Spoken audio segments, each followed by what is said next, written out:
പല പുരുഷന്മാരും എൻ്റെ അടുക്കൽ ചോദിക്കാറുള്ള ഒരു ചോദ്യമാണ്, ചേട്ടാ ഈ പോൺ കാണാനുള്ള ത്വര എങ്ങനെ ഇല്ലാതാക്കാൻ പറ്റും എന്ന്.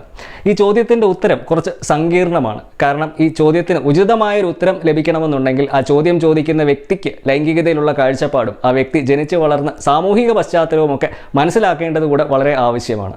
കാരണം ഈ പോൺ നിരന്തരം കാണുവാനുള്ള ഒരു ത്വര സെക്സിനോടുള്ള ഒരു അമിത താല്പര്യത്തെ അല്ല സൂചിപ്പിക്കുന്നത്. മാത്രവുമല്ല, ഈ പോൺ കാണുന്നത് നിർത്താൻ ശ്രമിക്കുന്നത് പലപ്പോഴും കൂടുതൽ പ്രശ്നങ്ങളിലോട്ടൊക്കെ വഴിതെളിക്കുകയും ചെയ്തേക്കാം. അപ്പോൾ പിന്നെ എന്താണ് ഒരു പരിഹാരം? ഈ ഒരു വിഷയത്തെ പറ്റിയാണ് നമ്മൾ ഇന്ന് സംസാരിക്കുന്നത്. ഈ ഒരു വിഷയത്തിൽ ഇന്ന് നമ്മളോടൊപ്പം സംസാരിക്കാൻ ചേരുന്നത് അമേരിക്കയിലെ പ്രശസ്ത സെക്സ് തെറാപ്പിസ്റ്റും സർട്ടിഫൈഡ് സെക്സ് അഡിക്ഷൻ തെറാപ്പിസ്റ്റും മോഡേൺ ഇന്റിമസി എന്ന സ്ഥാപനത്തിൻ്റെ സ്ഥാപകയുമായ ഡോക്ടർ കെയ്റ്റ് ബലസ്റ്ററിയാണ്.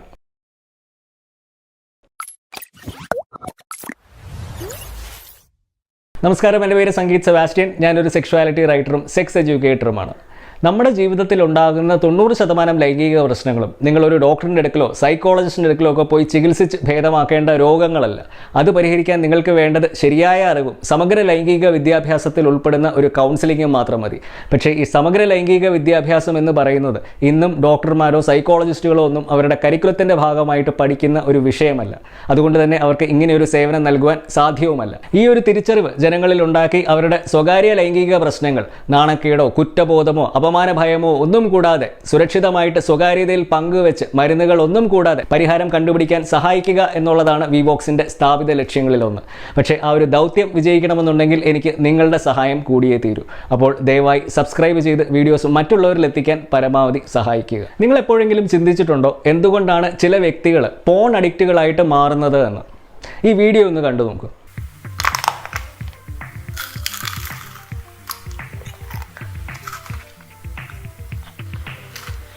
നിങ്ങളിപ്പോൾ ചിന്തിക്കുന്നുണ്ടാവും, എന്താണ് ഈ ചോക്ലേറ്റ് തിന്നുന്നതും പോൺ കാണുന്നതും തമ്മിലുള്ള ബന്ധം എന്ന്, അല്ലേ?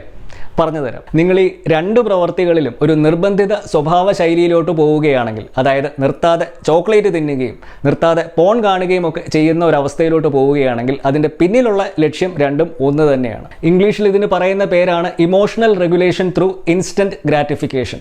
എന്ന് വെച്ചാൽ ഒരു വ്യക്തിക്ക് അതിയായ സങ്കടമോ ദുഃഖമോ വിഷാദമോ നിരാശയോ ഏകാന്തതയോ ഒക്കെ അനുഭവപ്പെടുമ്പോൾ, ആ വികാരങ്ങളെ നിയന്ത്രിക്കാൻ കഴിയാതെ വരുമ്പോൾ ഉടൻ തന്നെ അത് പരിഹരിക്കുന്നതിൻ്റെ ഭാഗമായിട്ട് സന്തോഷം നൽകുന്ന മറ്റെന്തെങ്കിലും പ്രവർത്തി ഏർപ്പെടുന്ന ഒരു ശീലം. പല സ്ത്രീകളും ഈ ദുഃഖമോ ഡിപ്രഷനോ ഒക്കെ വരുമ്പോൾ നിർത്താതെ ഐസ്ക്രീമും ചോക്ലേറ്റും കേക്കും ഒക്കെ കഴിക്കുന്നത് അതുകൊണ്ടാണ്.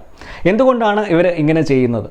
കാരണം ഈ കേക്കും ചോക്ലേറ്റും ഒക്കെ കഴിക്കുമ്പോൾ നിങ്ങളുടെ ബ്രെയിൻ ഡോപ്പോമിൻ എന്ന് പറയുന്ന ഒരു ഹോർമോൺ റിലീസ് ചെയ്യും. ഈ ഡോപ്പോമിൻ എന്ന് പറയുന്ന ഹോർമോണാണ് നിങ്ങളുടെ ആ ഒരു മാനസിക അവസ്ഥയ്ക്ക് താൽക്കാലികമായിട്ട് ഒരു ആശ്വാസം നൽകുന്ന ഹോർമോൺ. ഈ ഡോപ്പോമിനെ വേണമെങ്കിൽ നമുക്ക് നമ്മളുടെ ബ്രെയിനിൻ്റെ സമ്മാനമായിട്ടോ പാരിതോഷികമായിട്ടോ ഒക്കെ വേണമെങ്കിൽ വിശേഷിപ്പിക്കാം. അപ്പം ഇതേ ഡോപ്പോമിൻ തന്നെയാണ് പുരുഷന്മാരെ പോൺ കണ്ട് സ്വയംഭോഗം ചെയ്ത് ഒരു രതിമൂർച്ചയിൽ എത്തുമ്പോഴും നമ്മളുടെ ബ്രെയിൻ റിലീസ് ചെയ്യുന്നത്. അപ്പോൾ നിർത്താതെ പോൺ കാണുവാൻ ത്വരയുള്ള ഒരു വ്യക്തിയെ സംബന്ധിച്ച് അവിടെ യഥാർത്ഥത്തിൽ നടക്കുന്നത് ആ വ്യക്തിയുടെ മാനസിക അവസ്ഥയിൽ നിന്നും രക്ഷ നേടാനുള്ള ഒരു ശ്രമമാണ്. ഈ രണ്ട് പ്രവർത്തികളിലും, അതായത് പോൺ കാണുന്നതിലും ചോക്ലേറ്റ് തിന്നുന്നതിലുമൊക്കെ ആളുകൾ കൂടുതൽ താല്പര്യം കാണിക്കുന്നത് അത് എളുപ്പത്തിൽ ചെയ്യാൻ പറ്റും എന്നുള്ളത് കൊണ്ട് തന്നെയാണ്. പക്ഷേ ഈ രണ്ട് പ്രവർത്തികളും നമ്മളുടെ സമൂഹം ഒരുപോലെയാണോ കാണുന്നത്? ഒരിക്കലുമല്ല. നിങ്ങൾ ഒരാളെ ചോക്ലേറ്റ് അഡിക്റ്റ് എന്ന് വിളിക്കുന്നതും പോൺ അഡിക്റ്റ് എന്ന് വിളിക്കുന്നതും അത് കേൾക്കുന്ന ആ വ്യക്തിയിൽ ഉണ്ടാക്കുന്ന ഒരു പ്രതികരണം രണ്ടും രണ്ടാണ്. ഇതെന്തുകൊണ്ടാണ് സംഭവിക്കുന്നത്? കാരണം നമ്മുടെ സമൂഹം ഈ ചോക്ലേറ്റ് തിന്നുന്ന ഒരു വ്യക്തിയും പോൺ കാണുന്ന ഒരു വ്യക്തിയും ചെറുപ്പം മുതൽ തന്നെ നോക്കിക്കാണാൻ പഠിപ്പിക്കുന്നത് രണ്ടും രണ്ട് രീതിയിലാണ്. ഈ ഒരു വ്യത്യാസം ഉള്ളതുകൊണ്ട് തന്നെ നിങ്ങൾക്ക് പോൺ കാണുമ്പോൾ ഉണ്ടാകുന്ന ഒരു നാണക്കേടോ കുറ്റബോധമോ ഒന്നും ചോക്ലേറ്റ് തിന്നുന്നത് കാണുമ്പോഴോ കഴിക്കുമ്പോഴോ ഒന്നും ഉണ്ടാകത്തുമില്ല. ഈ ഒരു കാഴ്ചപ്പാടിലുള്ള ഒരു അടിസ്ഥാന വ്യത്യാസമാണ് പിന്നീട് പല വ്യക്തികളെയും അവർ സ്വയം പോൺ അഡിക്റ്റുകളാണ് എന്ന് സ്വയം വിശേഷിപ്പിക്കുന്നതും തങ്ങൾക്ക് അത് കാണുന്നത് നിർത്താൻ പറ്റുന്നില്ല എന്നൊക്കെയുള്ള ഒരു നാണക്കേടിലോട്ടും കുറ്റബോധത്തിലോട്ടും ഒക്കെ കൊണ്ടുചെന്ന് എത്തിക്കുന്നതും. കാരണം അവർക്ക് പോൺ കാണുന്നത് എന്നേക്കുമായിട്ട് നിർത്തണം എന്നുള്ള ആ ഒരു ത്വരയ്ക്ക് പിന്നിൽ പലപ്പോഴും ഉണ്ടാകുന്നത് തങ്ങൾ ചെയ്യുന്നത് ഒരു തെറ്റാണ് എന്നുള്ള ഉറച്ച ബോധ്യമാണ്. നിങ്ങൾ ചോക്ലേറ്റോ ഐസ്ക്രീമോ കേക്കോ ഒക്കെ എന്നേക്കുമായിട്ട് കഴിക്കുന്നത് നിർത്തണമെന്ന് തീവ്രമായിട്ട് ആഗ്രഹിച്ചിട്ടുണ്ടോ? ഇല്ലെന്നാണ് എൻ്റെ ഒരു വിശ്വാസം. ഈവൻ മധുരം കഴിക്കുന്നത് പ്രശ്നമുള്ള പ്രമേഹ രോഗികൾ പോലും അത് നിയന്ത്രിക്കുവാനാണ് താല്പര്യം കാണിക്കുന്നത്, നിർത്താനല്ല. ഇനി പോൺ കാണുന്നത് നിർത്തിയേ തീരൂ എന്ന് നിർബന്ധമുള്ള ഒരു വ്യക്തിയാണ് നിങ്ങളെങ്കിൽ അത് ചെയ്യുന്നതിന് മുമ്പ് അറിഞ്ഞിരിക്കേണ്ട കുറച്ച് വസ്തുതകൾ കൂടിയുണ്ട്. അതെന്താണ് എന്ന് നമുക്കൊന്ന് നോക്കാം.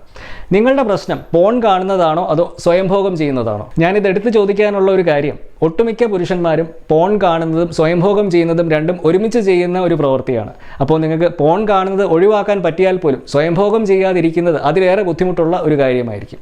എന്താണ് അതിൻ്റെ ഒരു കാരണം? നമ്മുടെ ശരീരത്തിന് പരിണാമപരമായിട്ട് കിട്ടിയ 2 ത്വരകളാണ് സന്താനോൽപാദനവും നിലനിൽപ്പും. അതുകൊണ്ട് തന്നെ ഈ 2 ത്വരകൾ നമ്മളുടെ ശരീരത്തിലെ തന്നെ ഏറ്റവും ശക്തമായ ത്വരകളാണ്. അതിൽ നിങ്ങൾ ഏതിനെയാണോ ഇല്ലാതാക്കാൻ നോക്കുന്നത് അതിൽ നമ്മളുടെ മനസ്സ് കൂടുതൽ ആസക്തമായിട്ട് മാറും. നമ്മുടെ ശരീരത്തിൽ സന്താനോൽപാദനവുമായിട്ട് ബന്ധപ്പെട്ട് കിടക്കുന്ന ഒരു പ്രവൃത്തിയാണ് സ്വയംഭോഗം. പുരുഷന്മാരെ സംബന്ധിച്ച് ശരിയായ സ്വയംഭോഗ ശൈലി അറിഞ്ഞിരിക്കേണ്ടത് അവരുടെ ഭാവി ദാമ്പത്യ ബന്ധത്തിൽ ഒരു വലിയ പങ്ക് വഹിക്കുന്ന ഒരു ലൈഫ് സ്കില്ല് കൂടിയാണ്. പല ദാമ്പത്യ ബന്ധങ്ങളും കുളമാകുന്നതും ഡിവോഴ്സിൽ അവസാനിക്കുന്നതുമൊക്കെ ഇന്ന് പുരുഷന്മാർക്ക് ശരിയായ സ്വയംഭോഗ ശൈലിയെ പറ്റിയുള്ള അജ്ഞതയും അറിവില്ലായ്മയും ഒക്കെയാണ്. അതുകൊണ്ട് നിങ്ങൾ ഈ പോൺ കാണുന്നത് എന്നേക്കുമായിട്ട് ഇല്ലാതാക്കണം എന്ന് തീരുമാനത്തിൽ നിൽക്കുന്ന ഒരു വ്യക്തിയാണെങ്കിൽ അതിൽ സ്വയംഭോഗത്തിൻ്റെ ഒരു പങ്കിനെ പറ്റിയും നിങ്ങൾക്ക് സ്വയംഭോഗത്തോടുള്ള ഒരു കാഴ്ചപ്പാടിനെ പറ്റിയും ഒക്കെ ഒരു അവലോകനം നടത്തുന്നതും നന്നായിരിക്കും. കാരണം പല പുരുഷന്മാർക്കും ഈ പോൺ കാണുന്നതിനേക്കാട്ടിൽ കൂടുതൽ നാണക്കേടും കുറ്റബോധവും ഒക്കെ ഉണ്ടാക്കുന്ന ഒരു പ്രവൃത്തിയാണ് സ്വയംഭോഗം ചെയ്യുക എന്ന് പറയുന്നത്. എന്തുകൊണ്ടാണ് ഇത് സംഭവിക്കുന്നത്? മനുഷ്യൻ്റെ ലൈംഗിക ത്വരയ്ക്കും ജനനേന്ദ്രിയങ്ങൾക്കുമൊക്കെ ജനിക്കുമ്പോൾ തന്നെ കടിഞ്ഞാണിട്ടാൽ അവനെ സ്വാർത്ഥ ലക്ഷ്യങ്ങൾക്ക് വേണ്ടി ഉപയോഗിക്കാൻ പറ്റുമെന്ന് തിരിച്ചറിഞ്ഞ് ഒരു പറ്റം കുരുട്ടുബുദ്ധിയും ക്രിമിനൽ ബുദ്ധിയും ഒക്കെയുള്ള സൂത്രശാലികളായ മതനേതാക്കൾ രൂപം നൽകിയ ലോകത്തിലെ ആദ്യത്തെ പ്രത്യയശാസ്ത്രങ്ങളിൽ ഒന്നാണ് ക്രിസ്തുമതത്തിൻ്റേത്. അതുകൊണ്ടാണ് യേശുവോ ബൈബിളോ ഒന്നും സ്വയംഭോഗത്തിനെതിരെ ഒന്നും തന്നെ പറയുന്നില്ല എങ്കിൽ പോലും ഇപ്പോഴും ക്രിസ്ത്യാനികൾക്ക് സ്വയംഭോഗം പാപവും കുറ്റബോധവും ഒക്കെ ഉണ്ടാക്കുന്ന ഒരു പ്രവൃത്തിയായിട്ട് തുടരുന്നത്. കാരണം പോപ്പ് ഉൾപ്പെടെയുള്ള മതക്കച്ചവടക്കാർ അതിനെ അങ്ങനെയാണ് ഇപ്പോഴും വ്യാഖ്യാനിച്ചുകൊണ്ടിരിക്കുന്നത്. പാശ്ചാത്യ ക്രിസ്തുമതം പോലെയുള്ള മതങ്ങൾ ആളുകളെ നിയന്ത്രിക്കുന്നതിൻ്റെ ഭാഗമായിട്ടുണ്ടാക്കിയ ഒരു സെക്സ് നെഗറ്റീവ് മനോഭാവമാണ് ബ്രിട്ടീഷുകാരിലൂടെ ഇന്ത്യയിൽ ജീവിക്കുന്ന ജനങ്ങളുടെയും സംസ്കാരത്തിൻ്റെയും കാഴ്ചപ്പാടിൻ്റെയും ഒക്കെ ഭാഗമായിട്ട് മാറിയത്.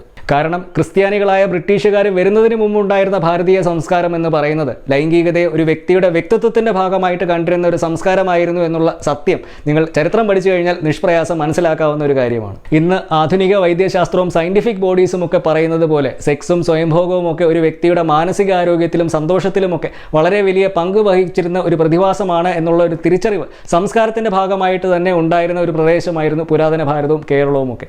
അതിൻ്റെ അർത്ഥം അന്ന് ഇവിടെ ജീവിച്ചിരുന്ന മനുഷ്യരൊക്കെ സെക്സ് അഡിക്റ്റുകളും പോൺ അഡിക്റ്റുകളുമായിരുന്നു എന്നാണോ? അപ്പോൾ ഇനി എങ്ങനെയാണ് ബ്രിട്ടീഷുകാർ വന്നതിന് ശേഷം ക്രിസ്ത്യൻ മിഷണറിമാരെ ഉപയോഗിച്ചും ക്രിസ്ത്യൻ സദാചാര ബോധം ഉൾക്കൊണ്ട സാംസ്കാരിക നായകന്മാരെയും രാഷ്ട്രീയക്കാരെയും നാടൻ സായിപ്പുമാരെയും ഒക്കെ ഉപയോഗിച്ച് ലൈംഗികത അശ്ലീലമാണ് എന്നുള്ള ഒരു സദാചാര മനോഭാവം ഇന്ന് നിലനിൽക്കുന്ന ചില ആളുകളിലുള്ള പോൺ കാണാനുള്ള ഒരു ത്വരയെ ഊട്ടി ഉറപ്പിച്ചത് എന്ന് നമുക്കൊന്ന് നോക്കാം. നമ്മൾ തുടക്കത്തിലെ പറഞ്ഞതുപോലെ എല്ലാ തവണയും നിങ്ങൾ ചോക്ലേറ്റ് കഴിച്ച് നിങ്ങളുടെ വികാരങ്ങളെ നിയന്ത്രിക്കാൻ ശ്രമിക്കുന്നത് പോലെ തന്നെ നിങ്ങൾ എല്ലാ തവണയും പോൺ കണ്ട് നിങ്ങളുടെ വികാരങ്ങളെ നിയന്ത്രിക്കാൻ ശ്രമിക്കുമ്പോഴും അവിടെയും ഒരു താൽക്കാലികമായിട്ടുള്ളൊരു ആശ്വാസം മാത്രമേ ഉണ്ടാകത്തുള്ളൂ. പക്ഷേ പോണിൻ്റെ കാര്യത്തിൽ വേറൊരു കാര്യം കൂടെ സംഭവിക്കും. നമ്മുടെ സമൂഹം പോണിനെയും സെക്സിനെയും ഒക്കെ അശ്ലീലമായിട്ടും തെറ്റായിട്ടും ഒക്കെയാണ് കാണുന്നത് കൊണ്ട് അത് നിങ്ങളുടെ നാണക്കേടും കുറ്റബോധവും ഒക്കെ വർദ്ധിപ്പിക്കുകയും അങ്ങനെ നിങ്ങൾക്ക് വീണ്ടും ആ ഒരു മാനസികാവസ്ഥയിൽ നിന്ന് രക്ഷപ്പെടുന്നതിൻ്റെ ഭാഗമായിട്ട് വീണ്ടും പോൺ കണ്ട് സ്വയംഭോഗം ചെയ്യേണ്ടതൊക്കെ ആവശ്യമായിട്ട് വരികയും ചെയ്യും. അങ്ങനെ അത് നിങ്ങൾക്ക് രക്ഷപ്പെടാൻ പറ്റാത്ത ഒരു നിർബന്ധിത പെരുമാറ്റ ശൈലിയായിട്ട് ആവർത്തിച്ചുകൊണ്ടേയിരിക്കും.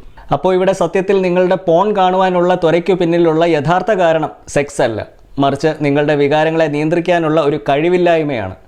ചോക്ലേറ്റ് പോലെ തന്നെ വളരെ എളുപ്പത്തിൽ നിങ്ങളെ ദുഃഖത്തിൽ നിന്നും വിഷാദത്തിൽ നിന്നും ഏകാന്തതയിൽ നിന്നുമൊക്കെ താൽക്കാലികമായിട്ട് രക്ഷപ്പെടാൻ സഹായിക്കുന്ന ഒരു ഉപാധി മാത്രമാണ് പോൺ. അപ്പോൾ ഈ ഒരു പ്രതിസന്ധി നിങ്ങൾക്ക് എങ്ങനെ മറികടക്കാൻ പറ്റും?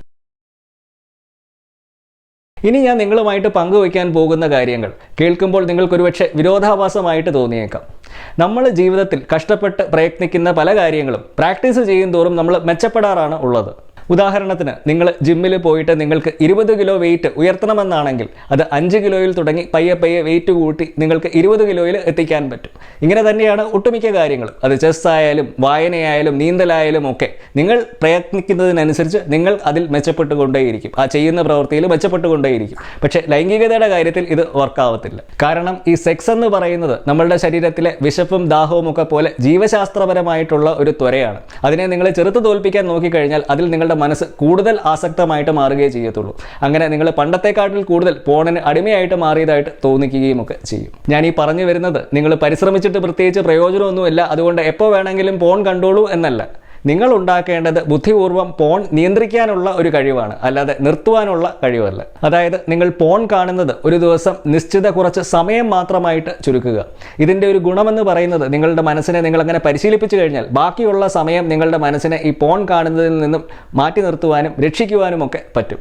അങ്ങനെ നിങ്ങൾ ഓരോ ദിവസവും പ്രാക്ടീസ് ചെയ്യുമ്പോൾ അത് നിങ്ങളുടെ മനസ്സിനെ കൂടുതൽ ശക്തിപ്പെടുത്തിക്കൊണ്ടേയിരിക്കും. വേറൊരു മാർഗം നിങ്ങൾ ലക്ഷ്യബോധമുള്ള പ്രവൃത്തികളിൽ ഏർപ്പെടുക എന്നുള്ളതാണ്.